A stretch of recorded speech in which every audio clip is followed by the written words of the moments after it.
Hello, everyone, and welcome back for another episode of the Outdoor Adventure Series podcast, where we celebrate individuals and families, businesses, and organizations that seek out and promote the exploration, stewardship, conservation, access, and enjoyment of the outdoors. Visit El Paso is the sponsor of today's episode. El Paso is more than just a place on the map, it's where Texas begins. It's a vibrant city with unforgettable sunsets and offers a unique blend of history, culture, and natural beauty. El Paso is the perfect destination for family vacations, couples getaways, outdoor adventures, meetings, conferences, and conventions. Our guest today is Nicole Roque. Nicole is the Community Outreach Specialist for the Hueco Tanks State Park and Historic Site. This site is a part of the Texas Parks and Wildlife Division. Nicole is a park interpreter or resource communicator, as she likes to share. Her job at the park is to connect people with the natural, cultural, and recreational resources and opportunities at Hueco Tanks. Nicole, it's a pleasure to meet you. How are you doing? I'm well, thank you. Thanks for having me, Howard.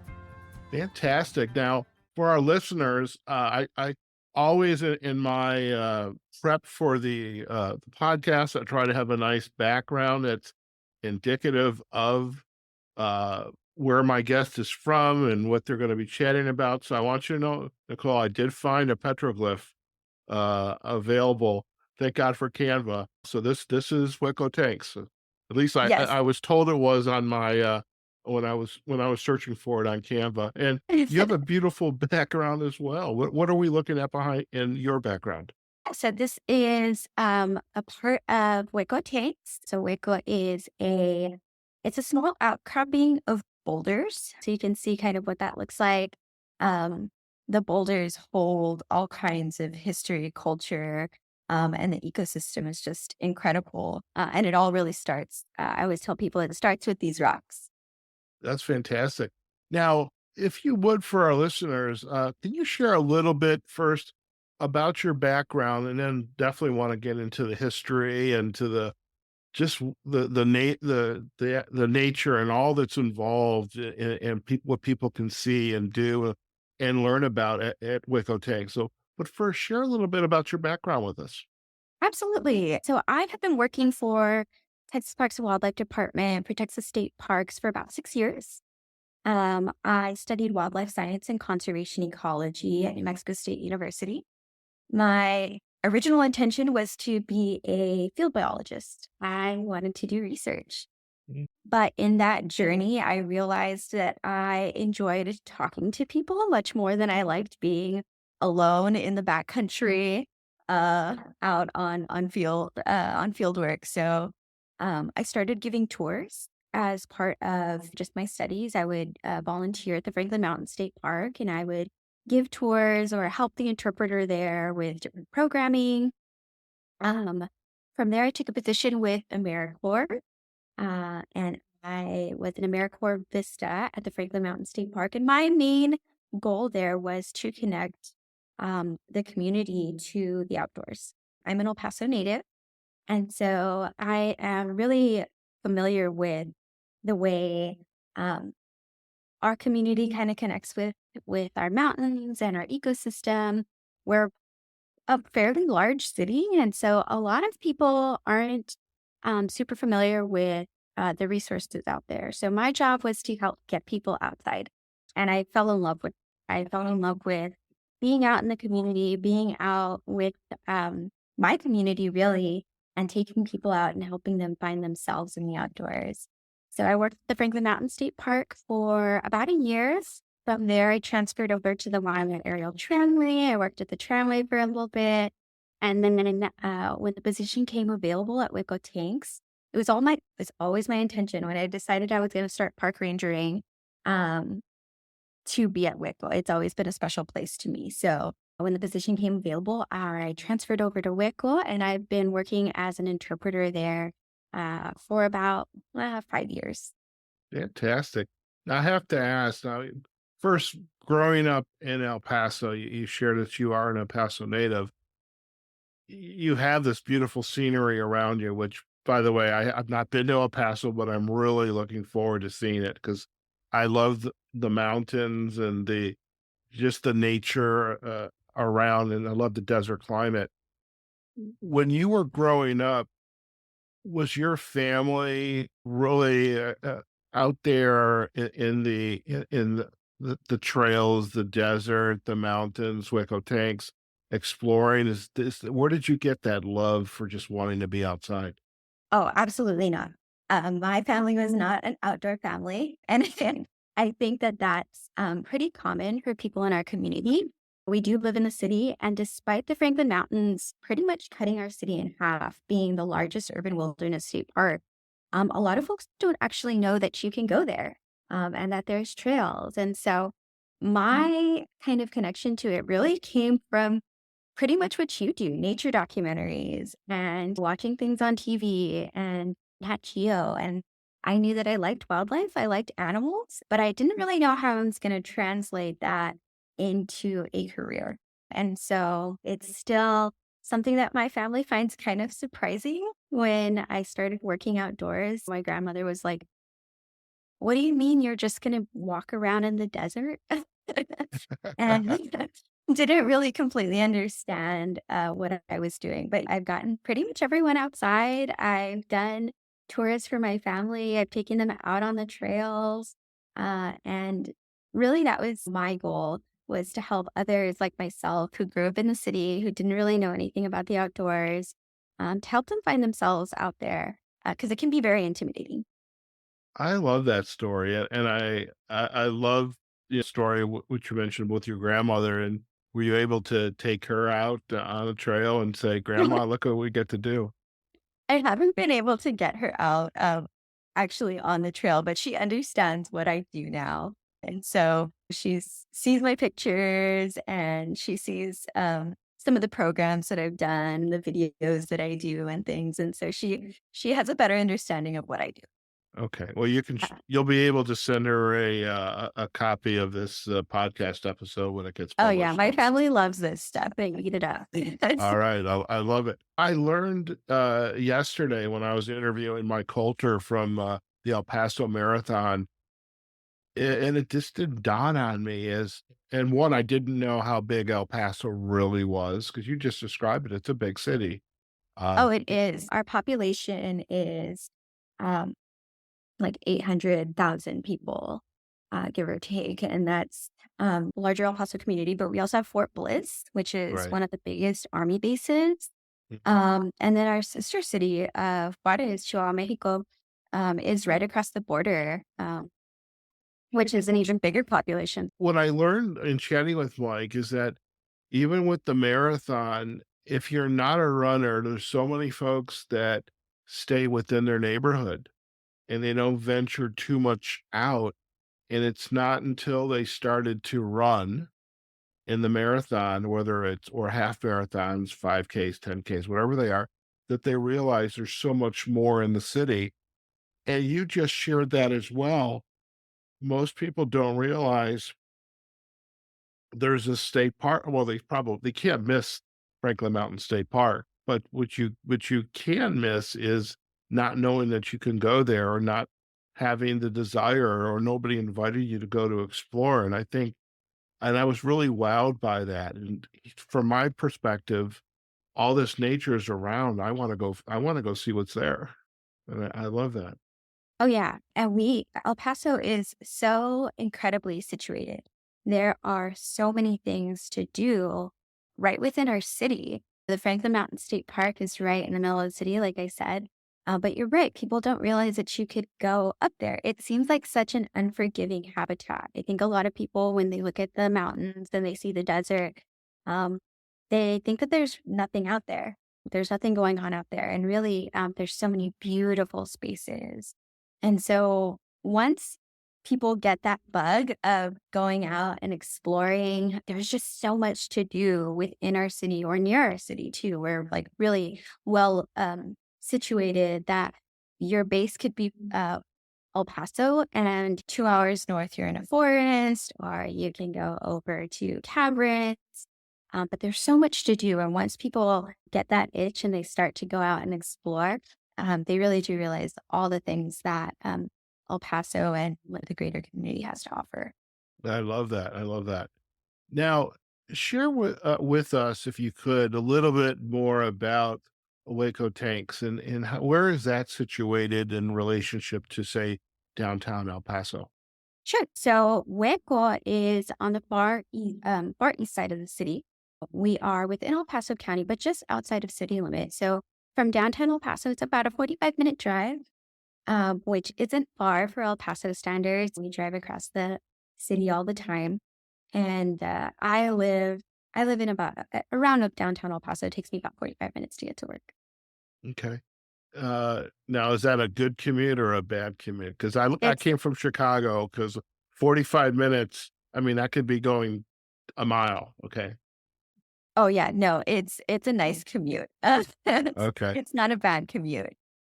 Now, when we travel out to Hueco and we get to, say, the front gate, what are we going to start to see and how do we begin to explore the state park? Oh, where it goes, it's a really, really special site. I do consider it completely different from, and the experience different from most of your Texas state parks. So as you are driving into the park, driving down Hueco Tanks Road, you'll begin to notice these seemingly random pile of boulders. They seem to come out of nowhere. They're completely different than everything around you. Um, and you'll drive up around the mountains. You'll start to see the caves and the crevices and these just large, jutting boulders all over the place. Once you come into the park, we have a little bit of a different intake process, a little bit of a different entry process. Because Wicklow is a National Historic Landmark, it's a historic site, it's an archaeological site, it's actually an active archaeological site. There is a few more rules and regulations, policies that we follow than most of your Texas state parks. So, one of the ones that people will experience right away is you go in, you fill out your permit, and instead of going into the park right away, like your normal state park, we actually send you down for an orientation. Oh, And so our orientation is an 11-minute video. It's actually really cool. It tells you a little bit about the history of the park, and why really we do the things that we do there. Afterwards, park staff will go over the map with you, orient you, and kind of give you some recommendations. And so I think that's a really special process and it's a really important process. Um, because it gives you a little bit of background information and there's someone there to kind of help walk you through and listen to what your goals are. If you have little ones, we can tell you maybe where is a nice trail that you can go to. If you're looking for picnic sites or if you're really interested in the pictographs, we can help you find those things. you mentioned first it's an active archaeological site, and obviously there are the pictographs. What else is going on as far as the research and the archaeology, and what are some of those activities, and what do we hope is the aha moment there? And what are we going to find? Yeah, so Hueco is a very, very special site in that you might go to a place and you will see the history and the culture of like one dominant people, right? One time period. Whereas at Hueco, you come there and pretty much every single culture of people that has been present in this region has left some sort of mark, has left some sort of history. So there is at least 10,000 years of human history present there. Mhm. Several different cultures, time periods are represented. And that's really, it's really special. And so there's at least 8,000 years of pictographs, starting with desert archaic people. And we talk to folks about the different styles of pictographs and how you can identify them and how you can interpret the different time periods. Um, and then, of course, this was a home. It was a place of resource. It was a place of refuge, of ceremony. And so there's still active archaeology going on. One of the more recent projects is what they were looking at the hearths, so the underground ovens that were left by people. And the work that they can do with those is so cool. So they're able to excavate those. And then any like organic material that they're able to find, one, they catalog it. And so from there, you can see what people were eating, what was the dominant plants or animals that they were eating. And then they can also radiocarbon date it. So we can tell roughly when those ovens were used. And so that's really cool. And then just the localities as well. So where they're located, we can see where people were concentrated and where they were living, where they were hanging out. Okay. So we have the homes, we have the pictographs, we have the hiking. What else uh, can we do at Hueco? Yeah, I always tell people that there's something for everyone. No Okay. matter what you want to experience or how you want to experience the place, there's something for you. And so I was just at a program this weekend and I was talking to people and I talked to a few people who were like, I hate hiking. And I was like, honestly, same. Uh, it's rough. It's rough out there. But I don't consider myself like this hardcore, like outdoorsman. I call it soft adventure. Okay. So you can go out on a nice little stroll because of the important ecosystem. And really, that's what brought people here for thousands of years is Waco is kind of this oasis in the desert. The rocks hold water, and because there's water, there's plants, there's animals. So hundreds of species of birds are present at the site year round. And so if you're interested in birding or wildlife watching, that's always really nice. We have beautiful picnic sites. So if you're like, I don't really want to go for a hike, you can just have a nice picnic among the rocks. Um, Historical and cultural tourism is really big there. So if you're interested in viewing pictographs and learning about the history and the culture of the site, there is Mexican American history. There is the history of the Butterfield stagecoach. And then, of course, we have all of that indigenous history as well. And then as far as recreation, rock climbing is one of the biggest sports that is done out here. It is one of the premier bouldering sites in the entire world. So people come out from all over the place to come out and rock climb here and boulder. And so I have guides from all over the world that come out and people that will spend their winters here to climb. Okay. Now I'm going to showcase my naivete. I get rock climbing. To me, it's a very gravity oriented type of exercise, and I like my feet on the ground, though I can handle airplanes, but I like my feet on the ground. Bouldering, I'm assuming then that is like the rocks behind you.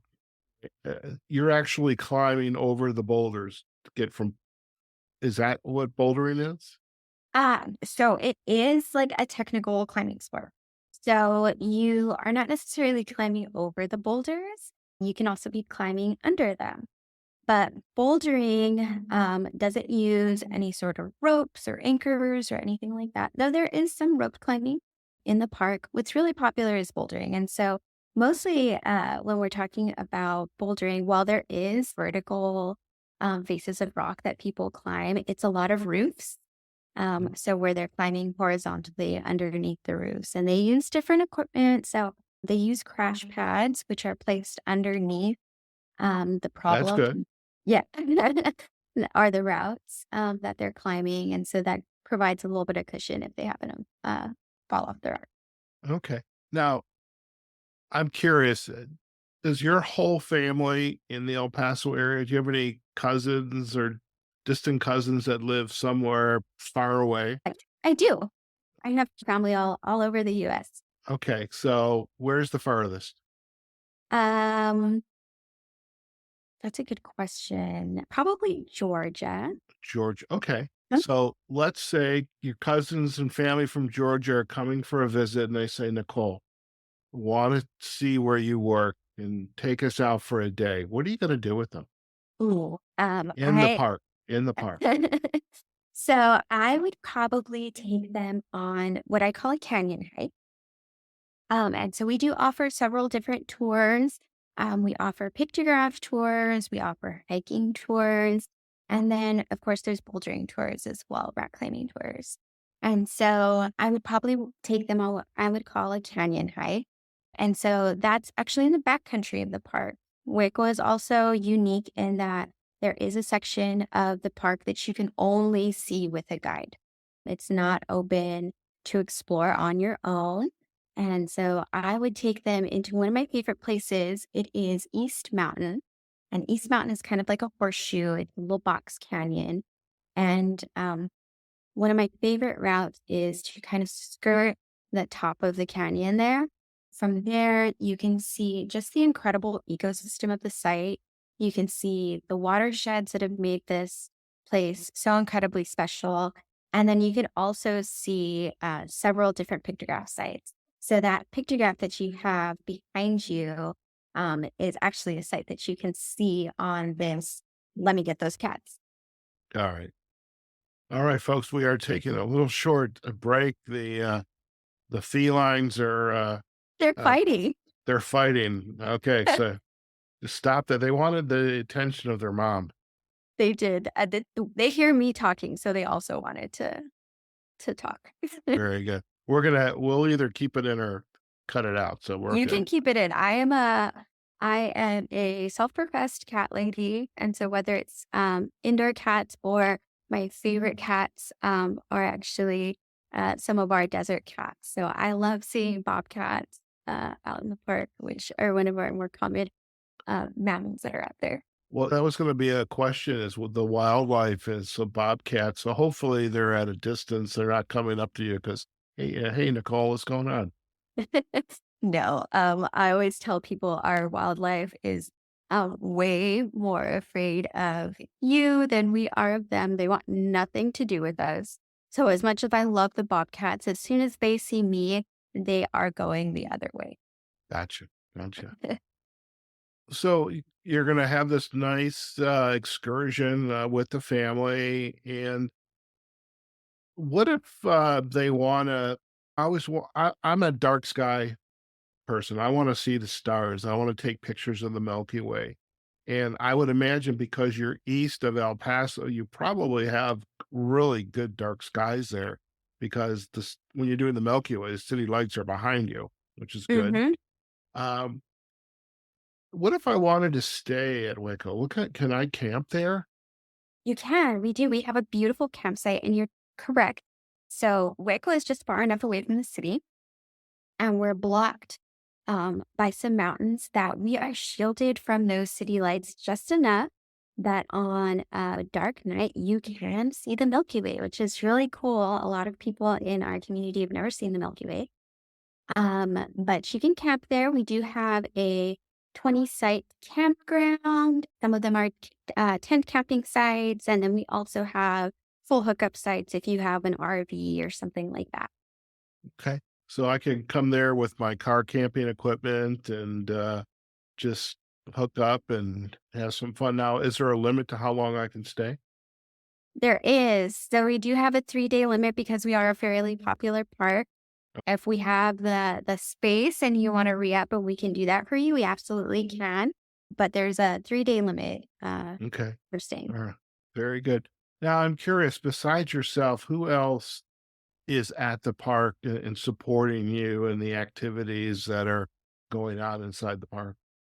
We have an incredible team out at the park. All of our staff is incredibly passionate and we love the site so very much. So I'm part of the interpretive team. There Mhm. are 3 of us. And so we do all of the educational programming, the tours, things like that. We have our amazing admin team, and those are the people that do all of the purchasing to keep your beautiful state park the way it is. They are the people in the front office when you check in, helping you get through the orientation process and all of that. And then we have our amazing maintenance team as well, who they keep the trails in order and they do all kinds of things. And then we also have an incredible community of guides and volunteers. So we have hundreds of guides and volunteers who come out and they're incredibly passionate and love the site and they do tours and programs, and just about uh, anything that you do at the park is made possible by our volunteer team. I love that. Now, I'm curious with the way the park is organized, the programming. I love the fact you've got this orientation and there's some very special places there. And again, like even the petroglyph behind me, I would hope that this education of people coming into the park would dissuade folks from doing things they shouldn't do. So how do you ensure people's appreciation for also the conservation leave leave no trace? Those were the words I was looking for.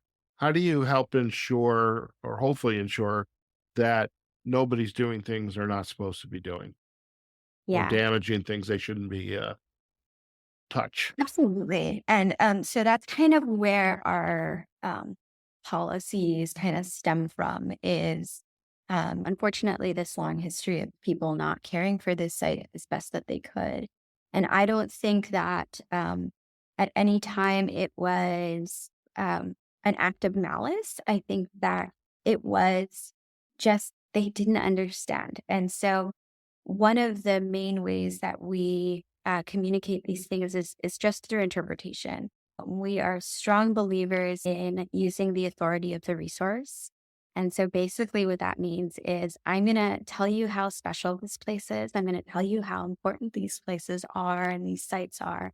And um, if you develop a love for them and an understanding and a connection to them, then you want to care for them, right? And so our orientation process is a big part of that. So the video that people see tells you about the history of the park. It's not just role heavy, right? It tells you why this space is important, what's present there. And then it gives you some tools on how to care for it. Same thing goes for all of our tours. Of course, at the top of the tour, you're going to get the policies. Please don't touch the pictographs. Please don't walk through the huecos. Um, those just leave no trace principles. But throughout your tour, our goal is to help you connect on a deeper level. And once you're connected, um, you're more likely to make your way up that staircase to stewardship, where you become the steward and you become um, someone who cares for the site. Very good. Very good. Now I'm curious, my association that I belong to, the Outdoor Writers Association of America, OWAA, we're going to be at the conference center in downtown El Paso. And then we have these events before the conference starts and after the conference. And I know one of the places that we're going to visit is Hueco. And so I'm curious, uh, what can we expect from the state park, Waco, in terms of your presence at our conference and educating us and really highlighting why you need to come visit us? What are some of the highlights of your participation with us at our event? Yeah, well, I the agency will be present during the conference as well. We'll have some tables out there with information on how you can visit state parks, where you can find your information. I know some of my colleagues are going to be doing some talks about some of our really cool new projects, the reintroduction of bighorn sheep into the Franklin Mountains, and then on your tours, I'm not positive on what your tours are going to be, but I am hoping that you come out into the park and get to see just some of the incredible resources that are present there. I love it. And one important thing, if for all of our members that have kids and grandkids, and is there a store at the park where we can get some merchandise? Yes, there is. There is a small park store where you can get uh, all of your Waco swag. Okay. So what's the most popular swag? Probably t-shirts. T-shirts and sweaters are really popular. Okay. How about a sticker that has the initials and all that at the park? Yes, we've got great stickers and magnets and things like that too. Small step for your luggage. Okay. Yeah, I have to have stickers, so that's important. Yeah, Well, stickers are really, really popular too. excellent, excellent. So, Nicole, I'm curious, you have been in this livelihood of yours and for not too long. I mean, it's like your career is just starting out and who knows where you're going to be in 10 years, 20 years.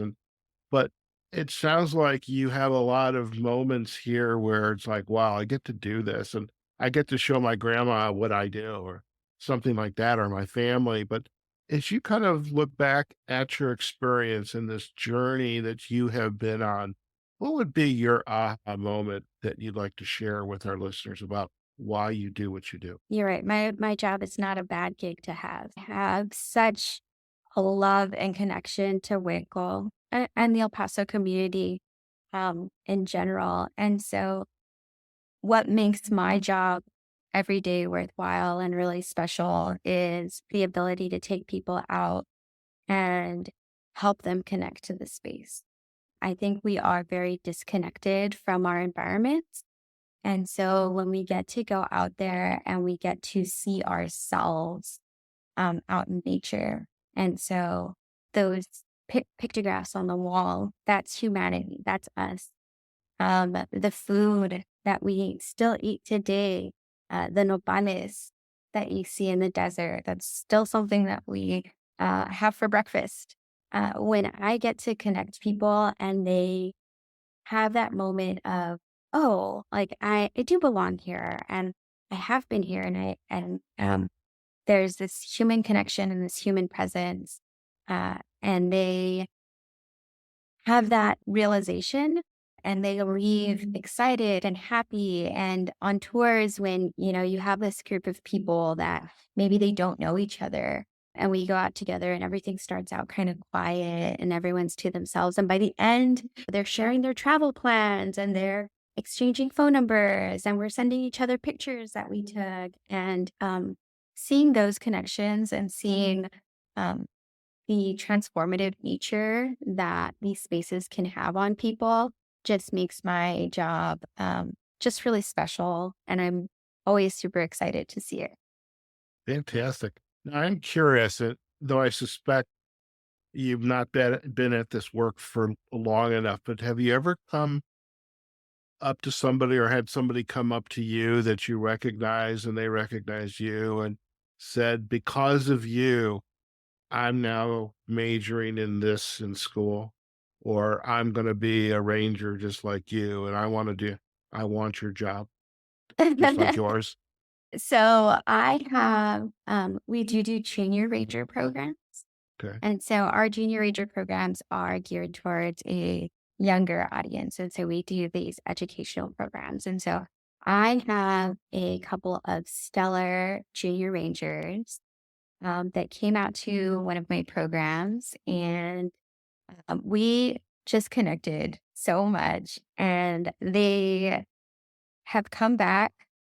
I don't know how many times they come back for a lot of our programs, for our special events.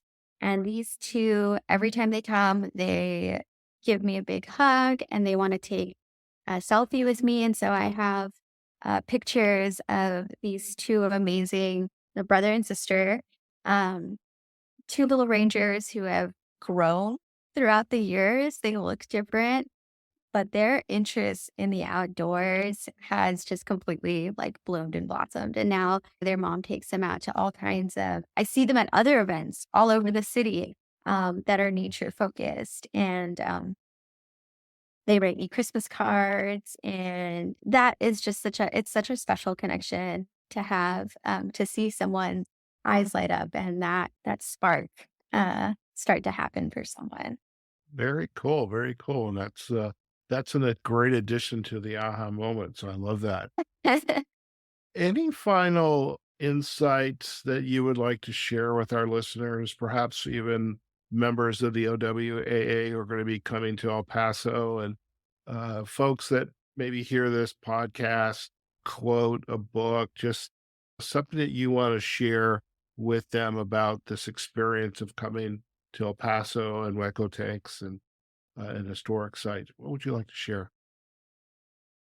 I would just encourage when people come out to the site, any visitor to really allow yourself to connect to the space and whatever that means, right? Whatever that means to you. I think that there is this idea of outdoors people, and what it is to be in the outdoors. And that can be intimidating. So, especially when we're talking about outdoor writers and people that are coming out and doing the stories out here, it is very tempting to focus on the really like exciting things, rock climbing and hiking the chain trail. But being outdoors can be so much more. And so I hope that people can find themselves and connect in a however they want to. Being outdoors can just be sitting in a cave and feeling the wind. It can be taking a leisurely stroll down the trail and looking at flowers. You don't need special equipment. You don't need um, any sort of special abilities. You don't have to be super strong or anything like that. Um, We've been in these spaces for hundreds, thousands of years. And so find yourself in the outdoors, whatever that may be, however that is. Find yourself, connect to these spaces. And I think that'll help folks have even better experience. Very good. Well, I love that. I love that insight to go. Thank you. Now, if our listeners would like to learn more about Hueco Tank State Park and historic site, where are the best places for them to go? You can go to the Texas Parks and Wildlife website, search Hueco Tanks. You can find our page on there. It's got all of the logistical information that you'll need for visiting the park. If you want to see some beautiful pictures or you're interested in programs and what we have going on, we're on all the social media as well. Excellent, excellent. And we will, of course, provide a backlink to the state park site and also on the web, and also to your social sites on Facebook and Instagram, so folks will be able to explore to their heart's content. And I know you also shared some media files with us on the when we did the prep, and we'll have those links on our show notes as well. Nicole, I am so looking forward to meeting you in September in El Paso. I really I've got to go back and look at my itinerary, but I think Hueco Tanks is on it, and I'm just excited. It just, I mean, I'm really excited just to come to El Paso between Franklin Mountains, between Red Sands, and now Hueco Tanks. I was like, this is pretty cool. This was a really good decision the OWAA made when they said, yeah, we're going to go to El Paso. So I'm very excited, not only for myself, for my fellow members of the OWAA, but also excited to really showcase everything that El Paso and the parks have to offer. So thank you for spending time with us today. Absolutely. And I hope you enjoy your visit to El Paso. It really is just an incredible city, an incredible community. It's full of nature and culture and super friendly people. So I look forward to meeting you. Fantastic, fantastic. Well, again, thank you again. Listen, stay in the line. We're going to do a very quick close, and you and I can have a final chat. Okay. Sounds good. All right. All right, folks. We have just been chatting with Nicole Roque. She is the community outreach specialist for the Hueco Tanks State Park and Historic Site. I'm telling you, I just can't wait to get out to El Paso. This sounds like such a phenomenal place. And I think if I was living in El Paso, and that's kind of a running joke for many of some of our listeners, is I'm always looking for my next place to live, and it's like, huh, this is a fun place too. And just whatever your interests are, whether it's history, whether it's conservation, archaeology, petroglyphs, rock climbing, bouldering. I don't think I'm gonna be doing any of the bouldering or the rock climbing, as again, I want my feet on the ground. But, I mean, whatever your activity is, this sounds like a great, park that you're gonna wanna visit. Now we're gonna provide backlinks to the Hueco Tank State Park and Historic Site, page on the parks, and wildlife website, And we're also going to provide backlinks to the Facebook and Instagram page. As for this episode, you can find us on our website, outdooradventureseries.com. We're also on LinkedIn, Facebook. We have a YouTube page. Just do searches for Outdoor Adventure Series and Instagram. And of course, we are on all of the major podcast directories, so very easy to find us. We'd also, once again, want to thank Visit El Paso for sponsoring this episode of the Outdoor Adventure Series, and we thank them for their support. And because of this, we can introduce you to guests like Nicole and learn more about the Hueco Tanks State Park and Historic Site. So to begin planning your El Paso getaway or outing, visit the Visit El Paso website at visitelpaso.com. Until next time, wherever you are, whatever you're doing, go out there, have a phenomenal day, and we look forward to having you join us in a future episode of the Outdoor Adventure Series podcast. Take care now.